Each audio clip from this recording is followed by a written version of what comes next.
Get your SISM training from Thor Peterson. In this lecture, we're going to talk about memory and data remnants. And this is one of those areas where I don't think you're going to get a direct memory or data remnants question on the exam, but it can very easily be part of some of the questions.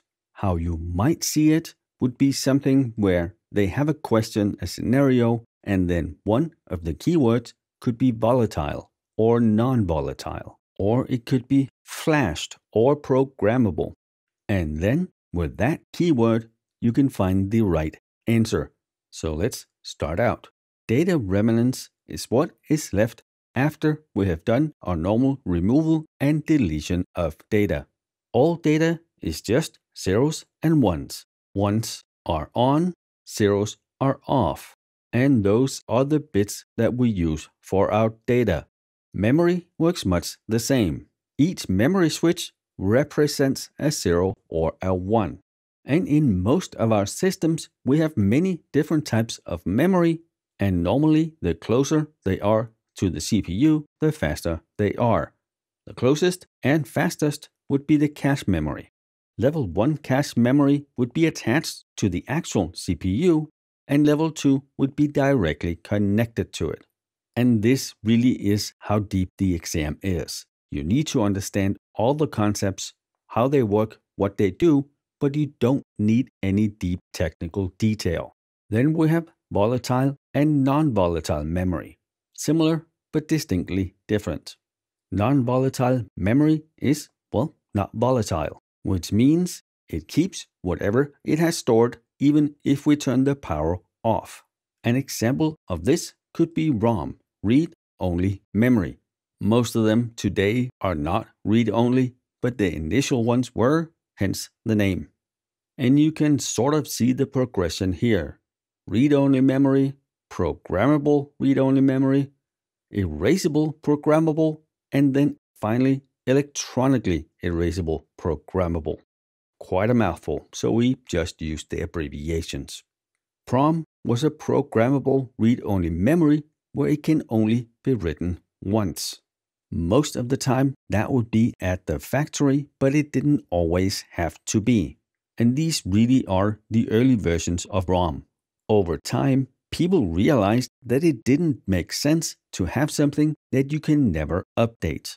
If you wanted to upgrade a system or a vulnerability was discovered, well then you have to replace the whole ROM, which then led to the next version, EEPROM. This can be erased or flashed, which is why sometimes you also hear someone say, flash the BIOS. You can do this as many times as you need, but of course, be very careful because if you break it, you may not be able to fix it. And the reason they called it flashing the memory was because there was a little window on the top of the chip that was covered with foil. You would shine a UV light through that window and that would erase the memory. Also, something we don't really use anymore, but we still use the term flash the memory. What we do use now is EEPROM, electronically erasable, which is another of those things where the easier we make it, the more dangerous it becomes. To flash the memory and to update it, you just need a flashing program, but that can also be used by the attackers. Since the ROM is one of the first things that starts when you boot up a system, well then, if they can get malware into the ROM, that will start up even before the operating system. So for anything where we introduce new security risks to make it easier for the users, we need to add new compensating controls, which then brings us to PLDs, or Programmable Logic Devices. They are programmable after they leave the factory, meaning that's EEPROM or EEPROM and other flash memory, but not PROM. In your work life, you will probably never encounter PROM or EEPROM, but for the exam, understand all of them and how they work, the keywords associated with them and where we would use them. Now that we have talked about ROM, let's talk about RAM, Random Access Memory. RAM is volatile, meaning if it loses power for a short amount of time, it will also drop the data. And RAM can either be the memory sticks you have in your computer, or they can be embedded on a motherboard or a piece of hardware. Static RAM or SRAM is the fastest, but also the most expensive. SRAM uses latches to store bits, and that is also called flip-flops. What makes SRAM a little different than the other types of RAM is that it keeps the data until it is overwritten or it loses power. It does not need to refresh it. And a common place you would find an SRAM chip would be embedded on a CPU or a graphics card. Dynamic RAM or DRAM is slower and cheaper, and it uses capacitors. And they have to keep refreshing the data over and over to ensure data integrity. The refreshes have to happen somewhere between 100 and 1,000 milliseconds. Remember, 1,000 milliseconds in 1 second. So somewhere between a tenth and 1 second. DRAM can also be embedded on graphics cards, but we would not see them on the CPU. They would be embedded on hardware that needs dedicated memory. Which then brings us to SDRAM, Synchronous Dynamic Random Access Memory. And I want to caution a little here.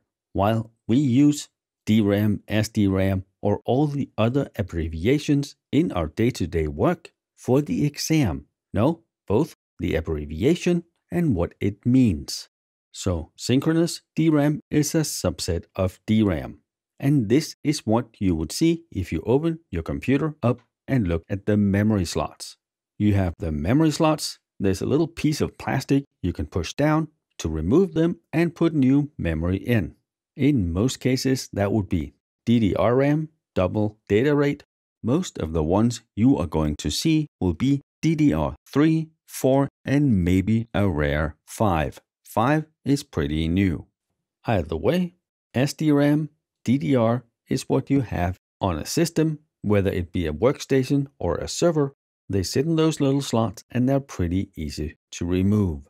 Let's end this lecture with a couple of key terms. Firmware, flash memory, not to be confused with flashing the memory, and then SSD drives. Firmware is the low-level operating system that will be on a computer, a router, a switch, whatever hardware we use. If we take the example of a PC, that would be the BIOS.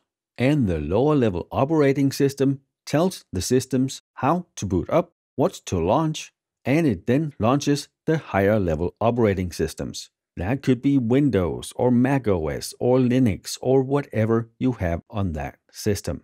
The firmware is stored on an embedded device, and the memory we use to store that with has to be ROM, read-only, and it has to be non-volatile. Because the system is powered down, we need to make sure that all the data is kept. It's very basic commands. It doesn't need a lot of memory, but it is also very critical to get the system up and running. Unless you work on old legacy systems, it will be EEPROM. But I guess you could meet PROM or EEPROM in your day-to-day work. Which then brings us to flash memory. Remember, not flashing the memory. An example of this could be a USB drive. USB drives are EEPROM. And then finally, SSD drives. We will cover hard drives more later, but I have included the SSD drives here because it makes sense. They are a combination of EEPROM and DRAM. And with SSD drives being so much more widely used, we also need to know how do we get rid of the data on them when we no longer have a use for that drive. We will cover data destruction later, but for now, just know that we can use ATA secure erase or disk destruction. That would most likely be shredding. We can use the secure erase if the drive is functional. If it is not, well then there is only destruction. And with that, we are done with this lecture. I will see you in the next one. If you liked the video, please leave a thumbs up and remember to subscribe to the channel. To get my courses and the free study materials, click on Learn More Thank you, and I will see you in the next video.